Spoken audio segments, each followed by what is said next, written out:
ఎక్కడికి వెళ్తుర్రు? బజార్ పోతున్నా. బజార్కి ఎక్కడికి? కూరగాయలు ఏముంటుందిగా?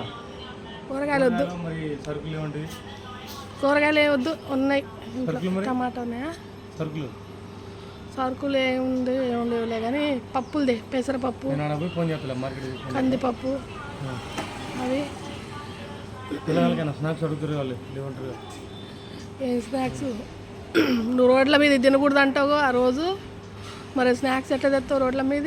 స్నాక్స్ అంటే సూపర్ మార్కెట్లో మంచిగా ఉంటాయి. పల్లీలు మర్చిపోయినా, పల్లీలను పచ్చి కొబ్బరికాయలు ఉంటాయిగా మార్కెట్లో, అవి తీసుకురా చట్నీలకి. పల్లీలు అంటే పచ్చి కొబ్బరి బాగుంటుంది తింటే చట్నీకి బాగుంటుంది. అది తీసుకురా. మరి ఇంకేమేమి ఉంటాయో అది తీసుకురా. సరుకులు అక్కడ పోయినాక సూపర్ మార్కెట్ కానీ కిరాణంలో కానీ. మర్చిపోయిన బెల్లం లేదు టీలోకి. బాయ్. చిట్టి రాకపోయినా మనం చిట్టి రాస్తే నాకు వాట్సాప్ ఏం కాదులే, వాట్సాప్ చేస్తాను. చిట్టి రాసి చదువుకున్న కూడా